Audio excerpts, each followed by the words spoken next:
Welcome to Whiskeyworld. We are here for the first time, and we are going to launch our new series that we're going to be doing weekly once Westworld Season 2 starts, and we're going to be coming in here with some sort of whiskey beverage and be recapping and reviewing each episode by episode of Season 2. But before we do that, we needed to go back because we want to review Westworld Season 1 because the entire season's been out for several years now. We had already watched it once. We went back, rewatched it, so that way we could bring our review with a little bit of whiskey theme to it as well. As with all of our TV show reviews, this will be spoiler-filled, so if you have not watched Season 1, we do recommend it, so go watch it and then come back. But if you're here, you want a kind of a recap of Season 1 before Season 2, or you just want to know our thoughts, you are in the right place. So this TV show is actually a reboot of like a movie from the 70s, which we'll talk about a little bit of those comparisons in a little bit.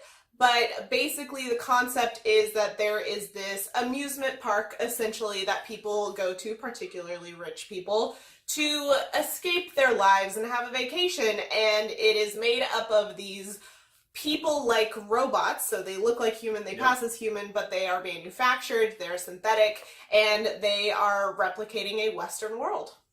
And along with that comes a lot of nefarious things, lots of drama, and there's a whole secret aspect to the plot, so there are lots of twists and turns and mystery. Right off the back, this concept is very cool, and they have a lot of fun playing around with the ideas of having a Western park full of robots. You get like a lot of those like hints of like the Westerns and stuff, and they're like drawing on each other and shooting. But you also have that sci-fi element with it being a park and with those futuristic robots. It is based off of, like we said, the original film, Westworld, which I believe is a Michael Crichton film. Is it? Yeah. Oh. And if you don't know, the plot of that one is these robots, there is a glitch, and they turn on all the humans in the park and start killing everyone. The humans have to try to survive. This show takes a little bit more of a nuanced take with that, and definitely builds into it. And this is where the spoilers are just going to start to flow, so you guys have to get ready for it. This one, in a sense, kind of takes an entire season, this first season, to get to, like, the beginning of, like, the Westworld film, essentially, when they turn on all the humans and fight. But even with that, the show is not boring. It's very well paced. It keeps you engaged the entire time, even though it's a little bit of a slow burn on the way. One of the things I thought was really stunning about the show was the set design. This is an HBO show, so you know they put the budget into it, and they put so much budget behind this show. Behind Game of Thrones, it is one of the most beautifully produced shows, I think, especially on that network, and the set design is just stunning, and the way it all flows together. Like Stephen said, we have sci-fi elements and Western elements, and they blend those together so seamlessly. It pays off really well. And this show is just, it's quality in all areas. It's a really high quality show just in general. And one of those big areas was the sound design. The music in this show, top notch. Like the intro sequence of music, you're like, so good. Like, you don't even want to skip the intro because the music's so good. And they have the slowdown of Black Hole Sun throughout like the whole season, which just like weirdly fits perfectly with the tone of it, even though it's like Western time. Yeah, they have the different like popular songs slowed down and then put into the little piano that self-plays.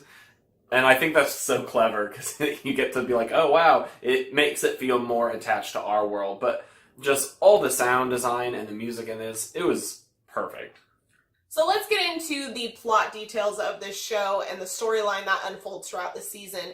This show has one of the strongest pilot episodes I have ever seen in a TV show, especially something that came on week to week. I think we see a lot in shows that drop all at once, like on platforms such as Netflix.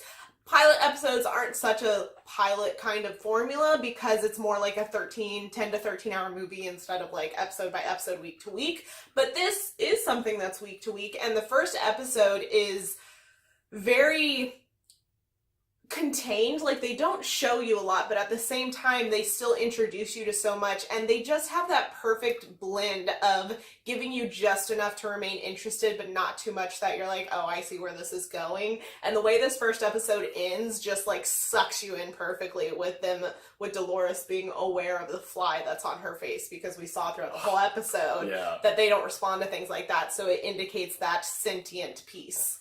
And throughout this entire show, our main character, I think the main character, ends up being Dolores. And her arc is so good in this. The actress who portrays her, so good. And she ends up going from being like this nice little girl programmed to be a nice homebody robot on the farm to being like a badass. And throughout her arc, I felt like she had a really good development through the entire thing. You saw like hints of like that badass coming out until like there's a scene near the end when she's just full like, I will walk on your bones, and you're like, damn. So I think the biggest twist with Dolores' storyline is that throughout the show it presents it like one seamless storyline, but there are like continuity problems. Like, she gets shot and then the next scene she's no longer shot.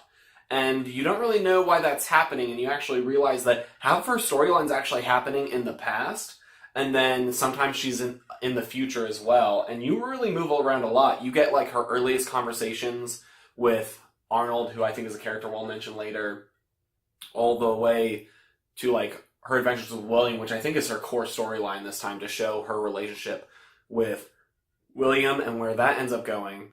And then you finally get to see her in the future, where she's been on this loop of trying to like gain more and more consciousness, and her interaction with Ford at the end, which we'll get to as well, and kind of her reaching the point where she's realizing that something is wrong here and this is not where she's supposed to be, and that she's trapped in this place. She's becoming self-aware, and you kind of get that full journey in one season, which was really cool to see. I'll also say that seeing that reveal of the dual timelines thing was really interesting the first watch through, but it was even more interesting the second watch through, because you know that exists, so you can pinpoint where they were switching back and forth even within a scene. And so that was really fun to go through on a second watch and be able to pick up on those things. One of the other very strong characters is Maeve, and the ladies in the show are just so badass. I think the show balances female and male characters very well, especially with their hosts in the park. And Maeve is a very interesting character who also has extreme development along the way, just like Dolores. Most of the hosts do. And she starts out as, the madam, and then completely changes by the end of the season to this, like, revolutionary leader, essentially. One of the most fascinating parts of Maeve's storyline was the whole aspect with the code changes within her. Throughout the season, you think that this is something that she's coming to in her own. That's the way it's presented. And then towards the end, you find out that somebody actually programmed her to have these motivations to get out of the park. But at the end, she ends up completely rewriting her own code. So she ends up doing what you think she was doing in the first place, which is interesting.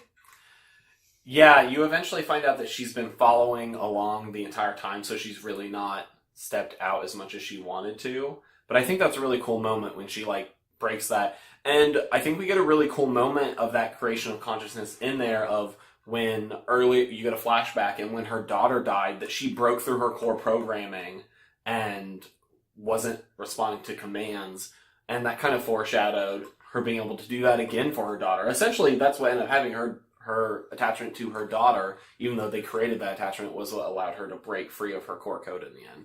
And I think both Dolores and Maeve end up playing a bigger part into what is the main storyline of Season 1 in Westworld, and that is Ford's plan.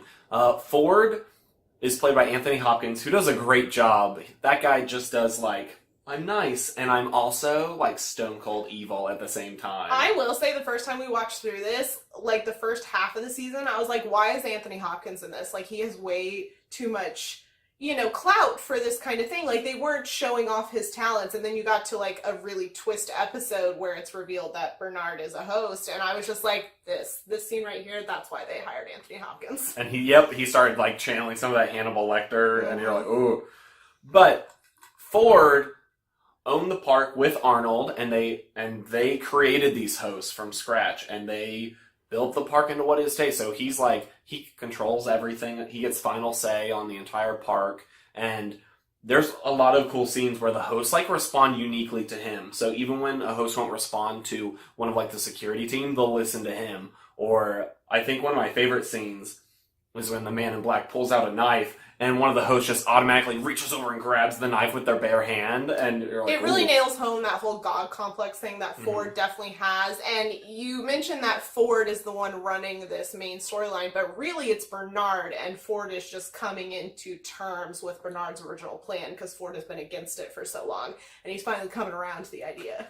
Which, yeah, I think when we get to the ending we'll reveal that, but I thought that was really cool because the entire show, the entire season, convinces you that Ford is a certain character in a certain way, and he feels very much like an antagonist to our host, and when it's revealed that he's not, I thought that was cool. But yeah, Bernard, essentially it's Bernard's plan. Arnold's, not Bernard's. Which, Arnold created the park, but once he died, Ford made a host of him with his memories and his personality, and that ended up being Bernard. Bernard is one of those characters that just completely blew me away. I fancy myself as someone who can kind of see twists coming in a lot of circumstances, especially more like predictable type things. But the twist that he is a host, I 100% did not see coming. Like, that episode where they reveal that, I think is my favorite episode out of the entire season. Yeah.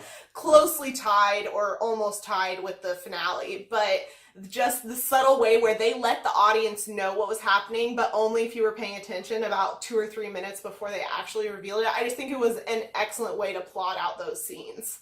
I remember watching that for the first time, and the way they reveal this is Ford has a door in his like childhood home that he rebuilt that goes down to his secret laboratory. Get out of my laboratory, Bernard. Oh, okay. And and so for some reason he programmed the host to not be able to see this door. And so when they're like investigating, and I think Teresa was like, "What's in this door?" And he just goes, "What door?" But then they gloss over it real quick, and like they don't re-reference it. And I remember we're watching this. I think we were at our friend's house that night, and I was just like, I know, we both they just? And I was like, or am I reading into something because they didn't like go back to it because they treated their audience like smart people.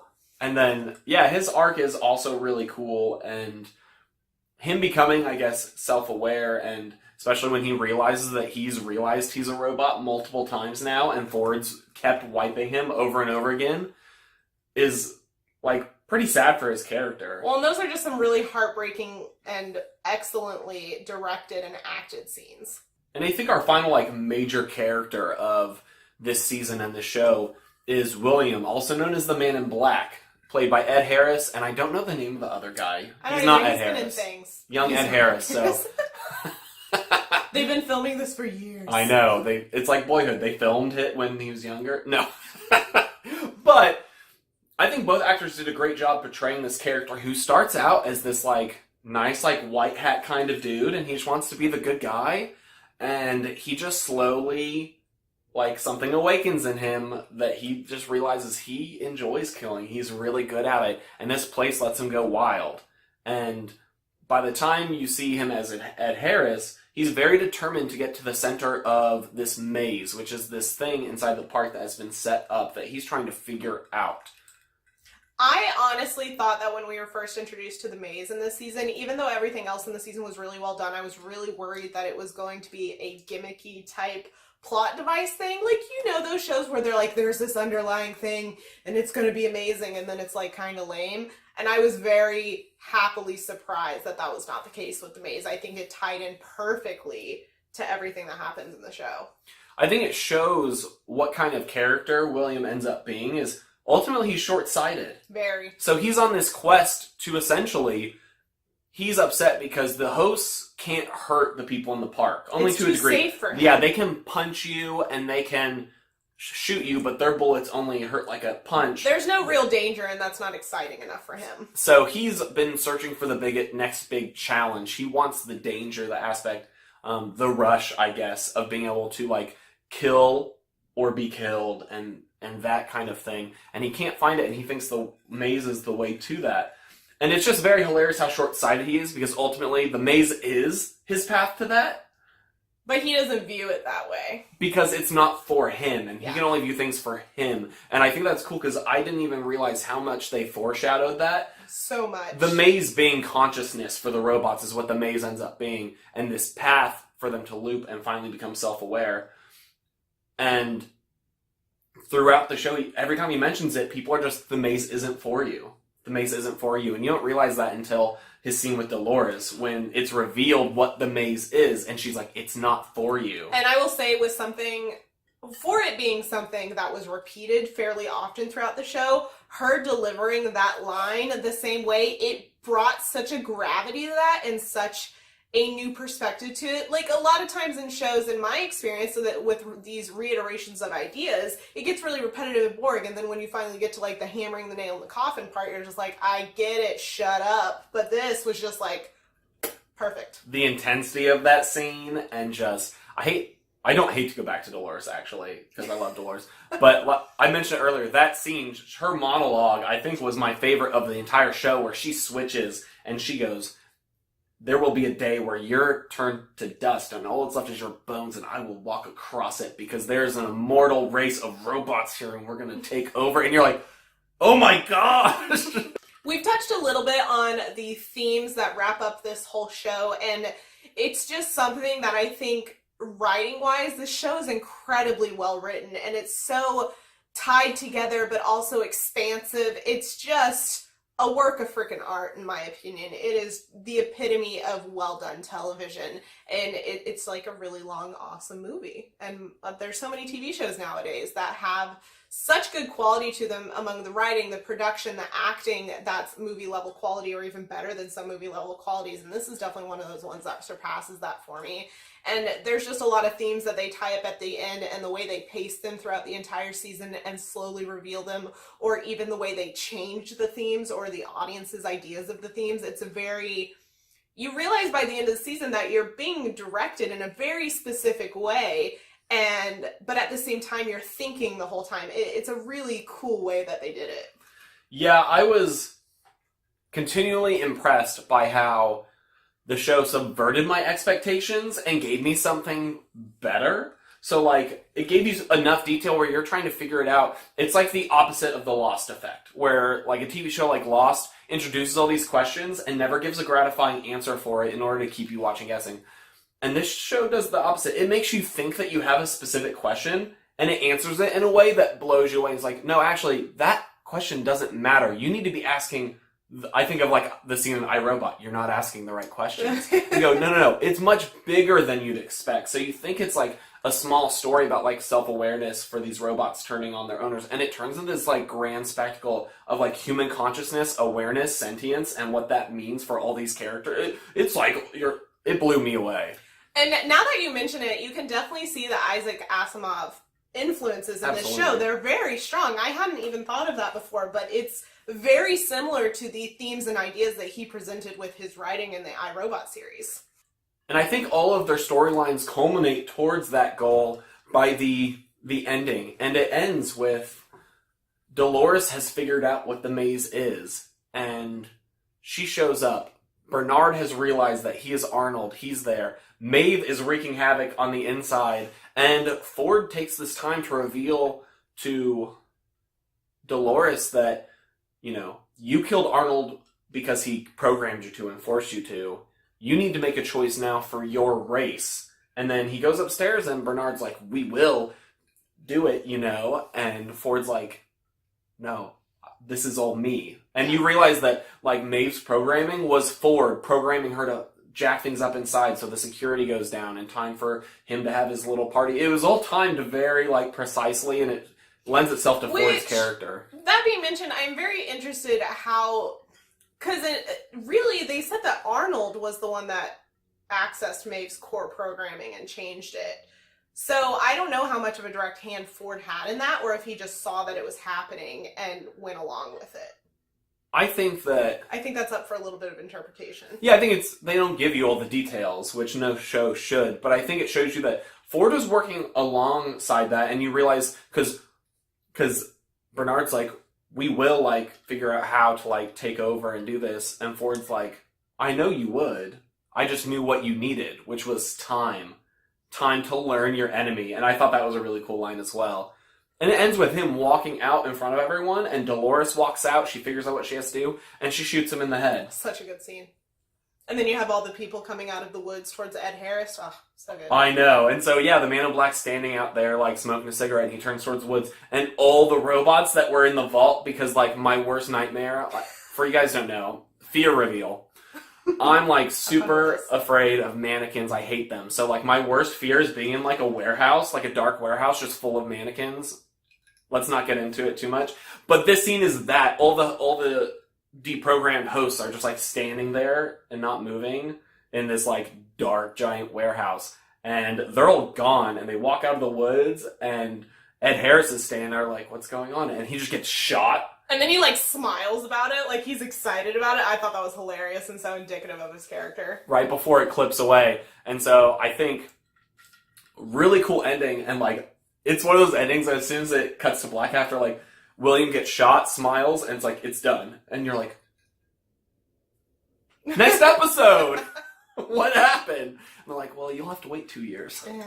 One other thing that I guess can kind of be considered a theme, even though it's not, like, the overarching, like, writing intricate theme, is this show presents nudity in such a refreshing way for Western culture, in my opinion, because, you know, here in America, nudity is very sexualized in pretty much all media, and this show, while it does recognize that that is an aspect of it, because of the robots being, you know, analyzed and checked in on all the time, they don't have them clothed frequently, and Ford is really, like, adamant about that because it humanizes them if you clothe them. But at the same time, I really like how casual they made the nudity in the show. It was very refreshing for something that is an American production. But even the humans, like, it was one of the cool scenes was when the board member opened the door for Teresa. Tessa Thompson. Yeah, Tessa Thompson, just completely naked, opens the door. Oh, I thought you called a meeting. Tessa Thompson's, like, naked. I did. Come on in. Yeah. Oh. I thought that was really refreshing and a really good, like, positive, like, sexuality and nakedness kind of thing. Just something I wanted to touch on. I mean, it's also not very often a show not only shows the girl stuff, but also the boy stuff. That is true. So I was just surprised that, like, yeah, overall, they did not shy away from the nudity, especially and it was with pretty the hosts. balanced. And, yeah. So I think season 1 did a really good job of, like, tying up our biggest questions from season 1. Like, it was very satisfying, but it also, the ending opens up a billion more for future seasons of this television, and we have a lot of, like, hopes for season 2. I mean, I don't have, like, specific expectations as much as you know that at this point, it's full-on war now. The hosts are, because I think the reveal was that with her doing that, all the hosts, like the hosts in the woods, were self-aware now, and, like, the other host started smiling as soon as she shot Ford, who were staying there. So it'll be interesting to see all these hosts gain their characters, like their personalities, to move beyond just what they're programmed for, and how this, like, war against the humans will go. I'm also very interested in all of the other, like, worlds that are not Westworld. So I've never seen the original movie, but I do know that in the original movie they have, is it 3 or 4? Or is it 3? I think they had Space they World have several and Samurai worlds. World. Yeah, they have several worlds introduced in that it's not just Westworld, and you get a tease of that at the finale of the show, with which is being now called Shogun World, I think, World instead of Samurai World. So I'm very curious on how they do that, because I'm hoping that while they did tease that one, that we get to see teases of more as well. I'm very interested to see how they plan to plot out this show. Like, is this going to be a very tight, like, 5-season show? Is it going to go beyond that? Do they have, like, a start to finish plan, or are they just kind of going? I'm curious. You could do, like, a nice, clean, like, different world per season thing. Which, based on the trailers for season 2, I don't think that's what they're doing. No, because we're still going to have the Westworld, but it's clear that we're going to see a lot of the Shogun World with Maeve's character from the trailers. That's true. It shows her, like, in a kimono walking through there to find her that's where her daughter is. So I think we'll see a good amount of that, but I'm very interested to see what they'll reveal of different worlds, if they will, and if we're eventually going to get to the full-on real world of, like, Westworld. Yeah, that's my other question. Is this in like space? Is it on a different world? Or is it like a huge sprawled out thing on Earth? Because you don't know, they could go anywhere with that. That would be nuts if you found out that this is like a giant freaking space station. That's my theory, but I have no basis for that theory. It's not really a theory, it's a hope.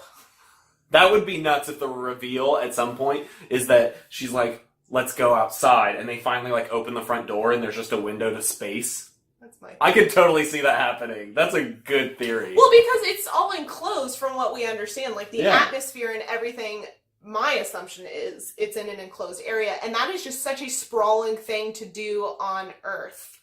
So I'm just curious.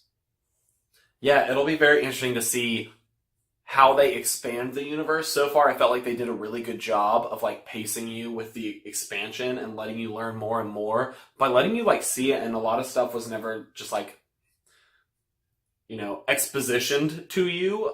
A lot of it was just there for you to pick up if you're paying attention. So I just have high hopes. I think it's going to be excellent. Yeah, I agree with Steven. I don't really have specific hopes. I'm here for the frickin' ride. Like I said, I hope that they're on a space station, but I fully expect that not to be a thing that's revealed in season 2, so I'm okay with waiting. But yeah, I don't have any specific expectations besides seeing my favorite characters again and seeing how they develop in season 2. So that wraps up our review of season 1 of Westworld. I hope you enjoyed us getting to our Texas roots with our hats and whiskey. As Steven mentioned at the beginning of this video, this is the beginning of a series of videos around this. This is an entire season recap. However, going forward, we will be doing episode by episode recaps and reviews. So stay tuned for that. If you're here for the first time and are interested in seeing those, make sure you subscribe and turn on the bell notifications so you know when we're posting those. But yeah, I hope you guys enjoyed this video. Let us know what you thought of this season. Do you disagree with any of our theories or things that we thought about, or do you agree with us? We want to have conversations. That's why we started this channel. If you are interested in any of our other content, we do have a lot of different types of videos on this channel, including movie reviews, video game type content. We do live streams every once in a while. So if you're interested in any of that, you can check those videos out over there. And like I said, subscribe if you want to see future videos. And we will see you guys in our next video.